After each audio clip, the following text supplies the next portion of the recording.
మాతృదేవో భవ, పితృదేవో భవ, ఆచార్యదేవో భవ అని శృతివాక్యం. బిడ్డకు జన్మనిచ్చి పోషించే తల్లిదండ్రులు ప్రత్యక్ష దైవాలు. జ్ఞానాన్ని ఇచ్చి అజ్ఞానమనే పెనుచీకటిని పారద్రోలి వెలుగు వాకిళ్ల వైపు నడిపించే గురువు దైవస్వరూపుడే. సా విద్యాయా విముక్తయే, విద్య అంటే విముక్తిని ప్రసాదించేది. కాబట్టి మన సంప్రదాయంలో గురువుకు విశిష్ట గౌరవం ఉంది. గు అంటే అంధకారం, రు అంటే దాన్ని నిర్మూలించే పరబ్రహ్మ చైతన్యం. అందుకే గురువంటే దివ్య తేజోమయ కాంతిపుంజం. గురువు పరుసవేది కన్నా ఘనతరమైన వ్యక్తి. పరుసవేది తన దగ్గరకు తెచ్చిన ఇనుప ముక్కనే బంగారంగా మారుస్తుంది, కానీ మరో పరుసవేదిగా మార్చలేదు. కానీ గురువు కరుణా సింధువు, దయాసాగరుడు. తనను ఆశ్రయించిన శిష్యుణ్ణి తనంతవాడిగా తయారు చేస్తాడని జగద్గురువు ఆదిశంకరాచార్యులు పేర్కొన్నారు.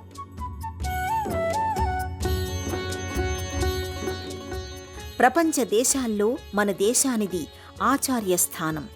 మన దేశ ఆధ్యాత్మిక గురు పరంపర అందుకు మూల కారణం. మన దేశం ఎందరో మహర్షులు నిర్మించిన బడి, ఎందరో మహనీయుల జీవన సూత్రాల ఒరవడి, గురువుల మార్గనిర్దేశకత్వాల ఉరవడి. గురువును నడిచే దైవంగా మన పురాణాలు అభివర్ణించాయి. అలాంటి ఎందరో గురువుల్ని, భారతీయ సనాతన ధర్మాన్ని ఉద్దీపింపచేసే మార్గదర్శకుల్ని, ఆర్ష సంస్కృతిని ప్రచారం చేస్తూ సమాజంలో మాననీయమైన మానవీయ పరిమళాల్ని వెదజల్లే ఆచార్యుల జీవన రేఖల్ని, వారి ఆధ్యాత్మిక సందేశాల్ని పరిచయం చేసే అపురూప కార్యక్రమం గురుపీఠం.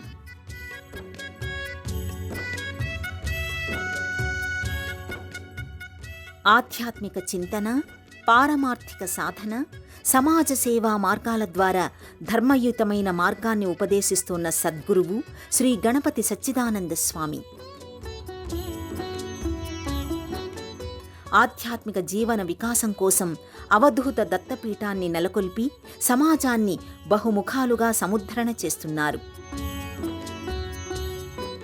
ధర్మాచరణ, సాధన, సేవ, సత్సంగం అనే మార్గాల్ని అవలంబిస్తూ భక్తుల్ని, శిష్యుల్ని అనుగ్రహిస్తున్నారు.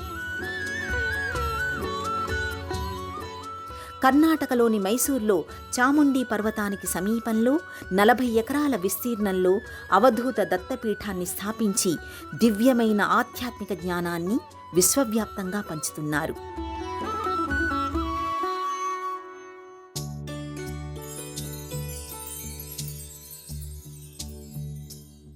జై గురుదత్త, శ్రీ గురుదత్త. శ్రీ గణపతి సచ్చిదానంద సద్గురుభ్యో నమో నమః. పూజ్య స్వామిజీ వారు ఈ ఆశ్రమాన్ని స్థాపన చేసి, ఆశ్రమంలో కేవలం పూజాది కార్యక్రమాలు, ఆధ్యాత్మిక కార్యక్రమాలు జరగాల్సిందే జరుగుతూనే ఉంటాయి. కానీ ఇవి మాత్రమే కాకుండా గణపతి సచ్చిదానంద ఆశ్రమం మైసూర్లో ప్రత్యేకంగా మెడికల్ క్యాంప్స్, చాలామంది పేదలు వచ్చి ఇక్కడ ఈ మెడికల్ క్యాంప్లో లబ్ధి పొందుతూ, అలాగే వారికి కావలసిన మందుల్ని కూడా ఇక్కడ అందిస్తూ, వారికి అన్నదాన సేవ కూడా చాలా ప్రత్యేకంగా విశేషంగా జరుగుతూ ఉండేటువంటి ఆశ్రమం మైసూరు అవధూత దత్తపీఠం గణపతి సచ్చిదానంద ఆశ్రమం. అలాగే పిల్లల్ని దృష్టిలో ఉంచుకుని ధర్మస్థాపన కోసం, ధర్మ సంరక్షణ కోసం మనం పిల్లలకి మన స్తోత్రాలన్నీ నేర్పాలి. భగవద్గీత పిల్లలకందరికీ కూడా తెలియాలి. భజనలు అనేటువంటి సంస్కారం కూడా వారిలో రావాలి. అలాగే మన కళలు, ఎన్నెన్నో కళలు ఉన్నాయి, సంగీతాది కళలు, నృత్యాది కళలు, ఇవన్నీ కూడా పిల్లలు నేర్చుకున్నప్పుడు వారి భవిష్యత్తు కూడా ఇది చాలా బాగా ఉపయోగపడుతుంది. అలాగే పరీక్షల్లో భయము లాంటివన్నీ కూడా ఎగిరిపోతాయి అనేటువంటి దృష్టితో ఇటువంటివన్నీ కూడా ఆశ్రమంలో స్వామిజీ వారు జరిపిస్తూ, ఆశ్రమంలో చాలా ప్రత్యేకంగా విశేషంగా అన్ని ఉత్సవాలు కూడా జరుగుతాయి. ఒకవైపు సామాజికమైన సేవలు, ఇంకొక వైపు ఆధ్యాత్మికమైన కార్యక్రమాలు, ధర్మ పరిరక్షణ కోసం అవసరమైన కార్యక్రమాలు, ఈ మూడు కూడా ఒక త్రివేణి సంగమంలాగా ఆశ్రమంలో జరుగుతూ ఉంటాయి. స్వామిజీ వారి ఆశీస్సులతో గణపతి సచ్చిదానంద ఆశ్రమాన్ని సందర్శించండి. మీకు అందరికీ కూడా శుభం. జై గురుదత్త, శ్రీ గురుదత్త. అది 1942 సంవత్సరం మే 26వ తేదీ, అంటే చిత్రభానునామ సంవత్సరం అధిక జ్యేష్ఠమాస శుక్ల ఏకాదశి. జయలక్ష్మి నరసింహశాస్త్రి దంపతులకు వరాల పంటగా ఓ మగ శిశువు జన్మించాడు. ఆ పసిబాలుడు ఉదయించగానే ఎన్నో శుభశకునాలు గోచరమయ్యాయి.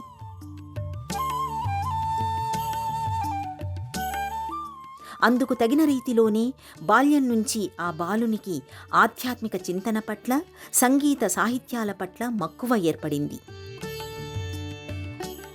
సత్యనారాయణగా ఆ బాలునికి నామకరణం చేసి ఆ తల్లిదండ్రులు అల్లారుముద్దుగా పెంచుకోసాగారు.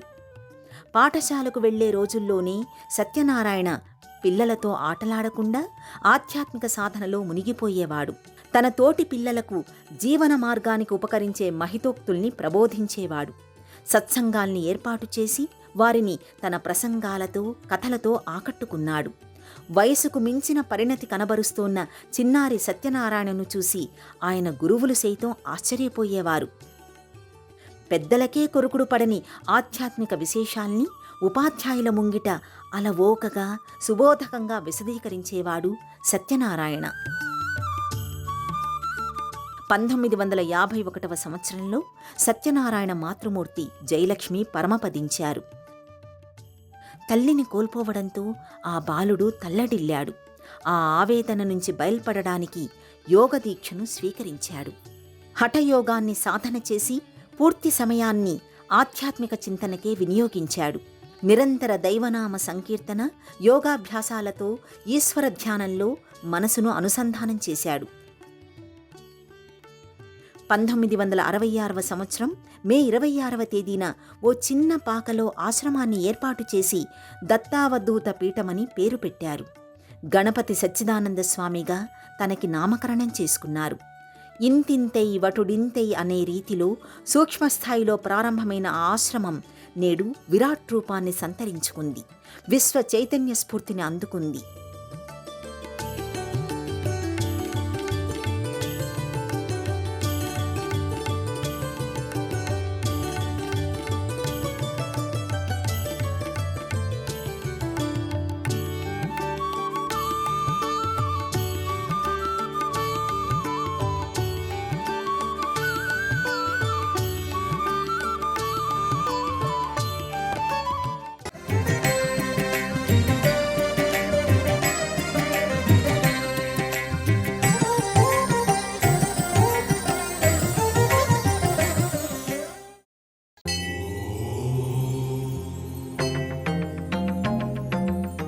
మైసూరు దత్తపీఠంలో ప్రధాన దైవం కాలాగ్నిశమన దత్తాత్రేయ స్వామి.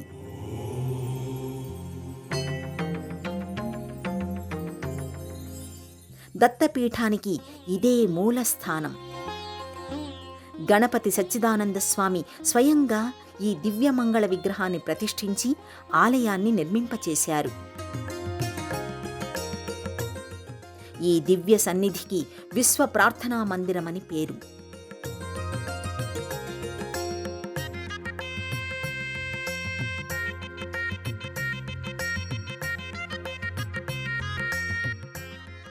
ఇరవై 22 శృతి స్థానాలకు ప్రతీకలైన స్తంభాల సమాహారంతో విసనకర్ర ఆకృతిలో నిర్మితమైన మంటపం ఈ ఆశ్రమంలో ఆకట్టుకుంటుంది.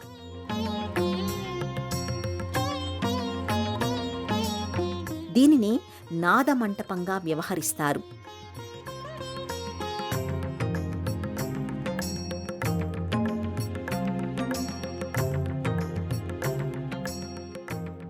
దత్తపీఠంలోకి అడుగిడగానే భవ్యమైన, నవ్యమైన ఆధ్యాత్మిక జగత్తులో సందర్శిస్తోన్న అనుభూతి భక్తులకు కలుగుతుంది. స్వామీజీ అభిరుచులకు, ఆధ్యాత్మిక సాధనా సంవిధానానికి అనుగుణంగా ఈ ఆశ్రమంలో ప్రతి కట్టడం రూపుదిద్దుకుంది.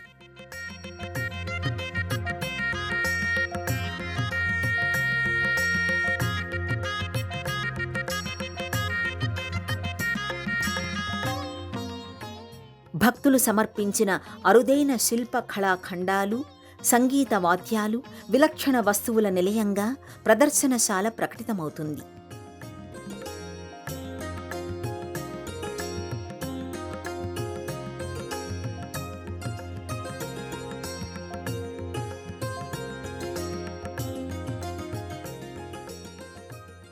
అత్యంత సుందరమైన బోన్సాయి వృక్షాల వనం ఇక్కడ ప్రత్యేక ఆకర్షణ.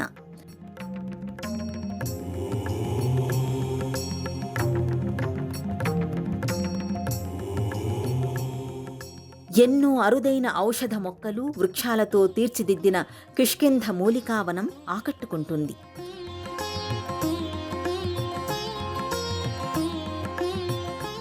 పవిత్ర మృత్తికలు, మూలికలు, ప్రశస్త రత్నాల అమరికతో ఏర్పాటు చేసిన పుష్కరిణి, శారీరక మానసిక రుగ్మతల్ని నివారించే నవసంజీవని సప్తర్షి తీర్థం, 27 నక్షత్రాలు, 12 రాసులు, సప్తర్షులు, పంచాయతన దేవతలు, నవగ్రహ దేవతా వృక్షాలతో కూడిన అరుదైన అతి ప్రశాంతమైన నక్షత్ర నవగ్రహ రాశివనం భక్తుల్ని ఎంతగానో అలరింపచేస్తుంది. సకల విజ్ఞాన తత్వాల సారం, పరబ్రహ్మమని తెలిపే ఏకశిలా ధర్మధ్వజం, క్రియాయోగ ధ్యాన సాధనకు త్రికరణ మేరు ధ్యాన మందిరం ఇక్కడ ప్రత్యేకమైనవి. స్థూపంగా తేజరిల్లే ధర్మధ్వజం, క్రియాయోగ సాధనకు ధ్యానానికి ఉపయుక్తమయ్యే త్రికోణాకార సుమేరు ధ్యాన మందిరం దత్తపీఠ ఆశ్రమ ప్రాంగణంలో నయనానందకరంగా, నేత్రపర్వంగా గోచరమవుతాయి. సామాన్యులకు సైతం సరళ సుందరంగా అర్థమయ్యే రీతిలో ఆధ్యాత్మిక విశేషాల్ని, ధర్మ మార్గాల్ని విశదీకరించడం గణపతి సచ్చిదానంద స్వామి ప్రత్యేకత. ఎన్నో ఆధ్యాత్మిక విశేషాల తరగని గనిగా ఖ్యాతిగాంచిన స్వామీజీ అంతరంగం భక్తుల మనోసీమల్ని చైతన్యయుతం చేసి ఉవ్వెత్తున ఎగిసే ఆధ్యాత్మిక తరంగం. సద్గురువులు తన ఆత్మబలంతో శిష్యుల్ని ఆధ్యాత్మిక గమ్యానికి చేరుస్తారు. గురువంటే అధిగత తత్తుడు, స్వస్వరూప జ్ఞానాన్ని ప్రకటించే బ్రహ్మ విద్యావేత్త. గురువుకు స్వామీజీ ఇచ్చే నిర్వచనం దారి చూపే వెలుగు దీపం. ఆచార్యవాన్ పురుషో వేద అనేది వేదోక్తి. ఏ విద్య అయినా గురువు ద్వారా నేర్చుకుంటేనే ఆ విద్య మరింతగా రాణిస్తుంది. దైవానుగ్రహం దక్కాలంటే ముందు గురు కటాక్షం సిద్ధించాలి. గురువుకు సద్గురువుకు భేదాలు ఉంటాయని స్వామీజీ చెబుతారు. గురువు గోవిందుడు ఒకేసారి ఎదుట పడితే నేను మొదటగా గురువుకే నమస్కరిస్తాను అని కబీర్ ప్రకటించాడు. జీవితంలో వివిధ దశల్లో మనిషికి ఎందరో గురువులతో అవసరం ఏర్పడుతుంది. సమస్త ప్రకృతిలో దైవత్వం ఆవరించి ఉన్నప్పుడు ఆ దైవత్వానికి సైతం దారి చూపే గురువుల ప్రశస్తి ఎంతో ఘనమైనది. అందరి లక్ష్యం జీవితాన్ని ప్రశాంతంగా గడపటమే. మరి ఇందుకు అవలంబించాల్సిన మార్గాల విషయంలో గందరగోళం ఉంటుంది. జీవన పథాన పురోగమించాలంటే భగవంతుణ్ణి పూజలతో, ఆరాధనతో, నైవేద్యాలతో ఆకట్టుకుంటే సరిపోతుందా? అమృతత్వ సాధన విషయంలో సాధకులు ఎన్నో సూత్రాల్ని అవలంబించాలి అని స్వామీజీ విశ్వసిస్తారు. ఒకే ఈశ్వర చైతన్యం పలు పార్శ్వాలలో ప్రకటితమవుతుంది. ఆ శక్తి చైతన్యం వివిధ కోణాల్లో కార్యాకారణ సంబంధాన్ని కలిగి ఉంటుంది. ఆర్షధర్మ ఉద్దీపనలో, ఆధ్యాత్మిక సాధనలో దేవతారాధన పాత్ర కీలకంగా ఉంటుంది. సర్వాత్మన త్రికరణ శుద్ధితో నిష్కల్మషంగా హృదయ పుష్పాన్ని దైవం పాదాల చెంత సమర్పించడం భక్తి. భక్తి అంటే ఆడంబరాల ఆర్భాటం కాదు. భగవంతుడి ముందు ఉంచే మన కోరికల చిట్టా కాదు. భక్తి అంటే దైవంతో మన మనసు చేసే మౌన సంభాషణ. దేవుడి పట్ల మనకుండే ప్రేమాస్పదమైన అనురక్తి భక్తి.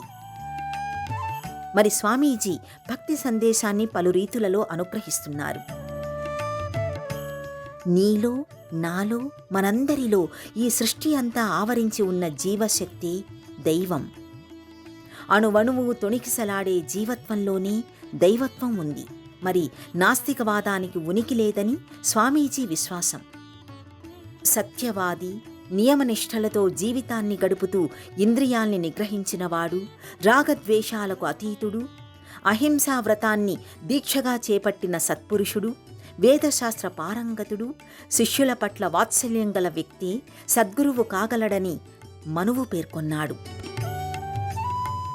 ఆ అన్ని లక్షణాల్ని పుణికిపుచ్చుకున్న అవధూత గణపతి సచ్చిదానంద స్వామి. దత్తపీఠాన్ని స్థాపించాలనే సంకల్పం ఎలా కలిగింది అనే విశేషాలు స్వామివారి మాటల్లోనే విందాం. ఇక్కడ మైసూర్లో చిన్నప్పుడు నేను చదివేటప్పుడు ఏ హోమము చేయటం లేక ఎవరైనా జనానికి వస్తే కష్టాన్ని సుఖాలి వాళ్ళకు ధైర్యం చెప్పడం ఇదంతా జరుగుతూ వచ్చింది. అది ఎట్లనో జనం అందరూ తాతగారి మీద అభిమానంతో నన్ను పట్టుకున్నారు అందరూ కూడా. అక్కడి నుంచి ఒక చిన్న కుటీరంలాగా చేసుకుందామని. కుటీరం అంటే ఆశ్రమం అని అర్థం. అప్పటికి ఇంకా దత్తపీఠం అనే అనుకోలేదు. కుటీరాన్ని ఏర్పాటు చేయటం జరిగింది. అందుకని ఇక్కడ మైసూరు వాళ్ళకంతా గణపతి ఆశ్రమం అంటేనే తెలుస్తుంది, కానీ అవధూత దత్తపీఠం అంటే తెలీదు. రెండవది ఆశ్రమము అంటే ప్రాణుల్ని ఇక్కడ సాగటం, ప్రాణులకి ఆహారం వేయటం, మరి మధ్యాహ్నం పూట ఎంత జనం వచ్చినప్పటికి కూడా వాళ్ళకి అన్నం పెట్టడం, వేదాన్ని ఉద్ధరించటం, నాదాన్ని ఉద్ధరించటం, ఇవన్నీ కూడా జరుగుతూ వచ్చాయి. ఈ స్థలం ఎందుకు మీరు ఎన్నుకున్నారు అంటే, ఈ స్థలంలో మహర్షులంతా ఒకప్పుడు తపస్సు చేసేవారు అని ఒకటి. దానికి నిదర్శనం ఏమిటి అంటే, ఇక్కడి నుంచి ఒక గుహ ఉంది. ఆ గుహ ఇక్కడి నుంచి చాముండి కొండకు కూడా వెళుతుంది అనేటువంటి ఒక ప్రతీతి. భైరవుడు ఉన్నాడు అని ఒక నమ్మకం. అందుకని భైరవ ఆలయాన్ని చేసి ఆ గుహని సీల్ చేయటం కూడా జరిగింది. ఇప్పటికి కూడా ఈ స్థలంలో ఉన్నది. ఇది భైరవ స్థలము అని కూడా అని అంటారు దీన్ని. భైరవేశ్వరుడు ఉండినటువంటిది. ఇక్కడ ఒక కళ్యాణి ఉండింది, స్వయంభూ కళ్యాణి. అది సరి చేయటం జరిగింది ఇప్పుడు. ఆ కళ్యాణిలో ఎప్పటికీ మంచి నీళ్లుగా ఉంటుంది అది. ఆ కళ్యాణి కూడా ఇక్కడ ప్రసిద్ధిగా ఉండేటువంటిది. ఇట్లా ఈ ఆధ్యాత్మిక కారణాల వల్ల ఈ పీఠాన్ని ఇక్కడ స్థాపన చేయటం జరిగింది. దీని ఉద్దేశం ఏమిటి అని మీరు అనుకోవచ్చు. ఆధ్యాత్మిక ప్రచారం ఉద్దేశం మనశ్శాంతి కావటం, జనానికి ఆధ్యాత్మికాన్ని మర్చిపోకోకుండా మళ్ళీ దాన్ని జ్ఞాపకం చేసుకోవటం ఒకటి. దాని ముఖాంతరంగా ఏమేమిటి అంటే, వాళ్ళకి దానగుణం పెరుగుతుంది. రెండవది శక్తి పెరుగుతుంది. వాళ్ళకి ఏ రంగంలో ఉండిన వాళ్ళందరికీ కూడా ఆ శక్తి కలగలి అనేటువంటి ఉద్దేశమే ఈ పీఠాల యొక్క ఉద్దేశం. అందరూ మంచితనాన్ని మీరు నేర్చుకోవటానికి ప్రయత్నం చేయండి. జై గురుదత్త, శ్రీ గురుదత్త.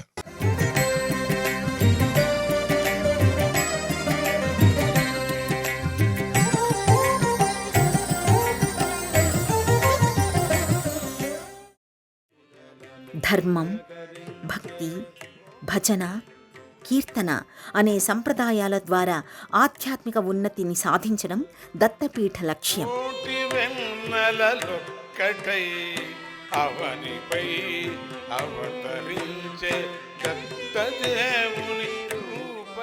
సాధన, వేద విద్య, లౌకిక విద్యల వ్యాప్తి, అన్నదానం, వైద్య సేవలు, నిరుపేద విద్యార్థులకు ఆసరా వంటి ఎన్నో సేవా కార్యక్రమాల్ని దత్తపీఠం చేపడుతోంది. ఆ పరంపరలో దత్తపీఠం ఎన్నో విద్యా సంస్థల్ని నిర్వహిస్తోంది.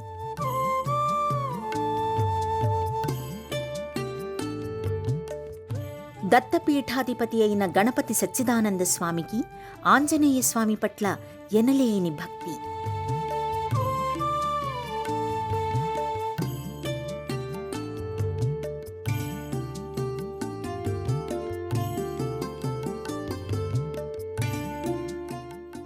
ఆంజనేయ స్వామికి సంబంధించి ఆయన ఎన్నో కీర్తనల్ని రచించి స్వయంగా స్వరకల్పన చేసి ఆలపించారు.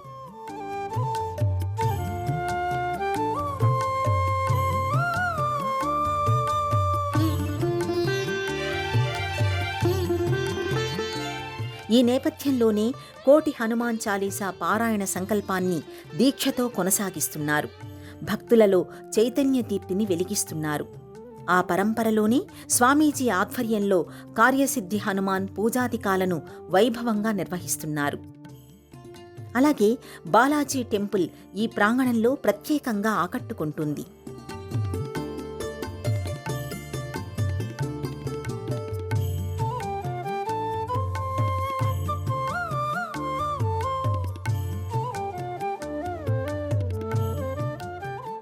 సంగీతం ద్వారా శారీరక, మానసిక ఆరోగ్యం చేకూరుతుందని సామవేదం సాధికారికంగా నిరూపించింది. ఆ సంవిధానంలోనే నాద చికిత్స పేరుతో ప్రత్యేక ఆధ్యాత్మిక సంగీత కార్యక్రమాల్ని నిర్వహించడం స్వామీజీ ప్రత్యేకత. ఈ కార్యక్రమాల కోసం నాద మంటపాన్ని ప్రత్యేకంగా తీర్చిదిద్దారు. నీ పనిని నువ్వు శ్రద్ధాశక్తులతో నిర్వర్తించడమే కర్మయోగం. ఆ యోగాన్ని ఎంత ప్రభావవంతంగా నీ జీవన గమనానికి అన్వయించుకుంటే అంతగా మేలిమి ఫలితాల్ని సాధించవచ్చు అనేది స్వామీజీ సందేశం. మనం చేసే కర్మలే మన పాపపుణ్యాల్ని నిర్దేశిస్తాయి, భవిష్యత్ జీవితానికి బాటలు వేస్తాయి అని స్వామీజీ పేర్కొంటారు. ఆ సంవిధానంలో ఏర్పాటైన కట్టడాలు ఆశ్రమ ప్రత్యేకతను చాటి చెబుతాయి. ఆ పరంపరలోనిదే విశ్వం మ్యూజియం.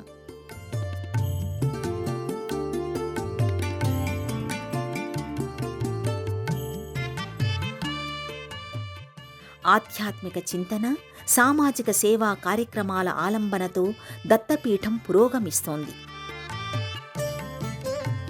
మనకు మనమే ఆదర్శనీయ మూర్తిమత్వ సిరులతో పరిమళించాలి అని గణపతి సచ్చిదానంద స్వామి పేర్కొంటారు. ఈ సూత్రాన్నే ప్రాతిపదికగా చేసుకుని దత్తావధూత పీఠం ద్వారా ఎన్నో కార్యక్రమాల్ని విస్తృతంగా అమలు చేస్తున్నారు. సమున్నత లక్ష్యాల్ని నిర్దేశించుకుంటూ భక్తుల్ని, శిష్యుల్ని వెలుగుజాడల వైపు పయనింపచేస్తున్నారు. భగవంతుడు తన కృపావర్షాన్ని గురువు ద్వారా వర్షింపచేస్తాడు. దైవానుగ్రహం పొందాలంటే ముందుగా గురువు ఆశీర్వాదం లభించాలి. అలా ఎందరో శిష్యులపై తన ప్రేమపూరిత వాత్సల్యాన్ని ప్రకటిస్తూ వారిని ఆధ్యాత్మికంగా చైతన్యమయం చేస్తున్నారు అవధూత దత్తపీఠాధిపతి శ్రీ శ్రీ శ్రీ గణపతి సచ్చిదానంద స్వామి. పరమపూజ్య గణపతి సచ్చిదానంద స్వామి తన శిష్యులకు ప్రధానంగా 12 సూత్రాల్ని అందించారు. ఈ 12ంటిని స్వామి శిష్యులు ద్వాదశాదేశాలుగా వ్యవహరిస్తారు. మన సంపదను, సంతోషాన్ని ఇతరులతో పంచుకోవడం ద్వారా ఆనందం రెట్టింపవుతుంది. ప్రతిరోజు క్రమం తప్పకుండా భగవన్నామ స్మరణ చెయ్యండి. మీ శరీరం, మనసు బలహీనం కాకముందే లౌకిక జీవితం నుండి విడివడడానికి ప్రయత్నం చెయ్యండి. మిమ్మల్ని విమర్శించేవారే మీ నిజమైన శ్రేయోభిలాషులు, గురుతుల్యులు. వారిని సదా గౌరవించండి. ఈ సృష్టిలో మీకు దైవం మాత్రమే నిజమైన బంధువు, స్నేహితుడు. ఆడంబరాల్ని విడిచిపెట్టండి. సంతృప్తి, కరుణ, వినయం, దాతృత్వంతో నిండిన జీవితాన్ని కొనసాగించండి. నైతిక పరిమితుల్ని ఎప్పుడూ విస్మరించకండి. ఎల్లప్పుడూ సంతృప్త భావనతో మసలుకోండి. సహనమే మన సంస్కృతి. సహనాన్ని వీడకండి. ఆత్మస్థైర్యంతో ధైర్యంగా జీవనాన్ని కొనసాగించండి. భగవంతుడి దగ్గర మీ కోరికల చిట్టాను ఉంచకండి. మీకేది ఎప్పుడు ఎలా అనుగ్రహించాలో ఆయనకు బాగా తెలుసు. మీ పని ప్రార్థన వరకే పరిమితం. ఆపై దైవంపై భారం వెయ్యండి. మీ వృత్తి ధర్మాన్ని, కర్తవ్యాలను దైవ కార్యంగా, దైవక్రియగా భావించండి. అప్పుడు మీ జీవితంలో అద్భుతాలు జరుగుతాయి. జై గురుదత్త.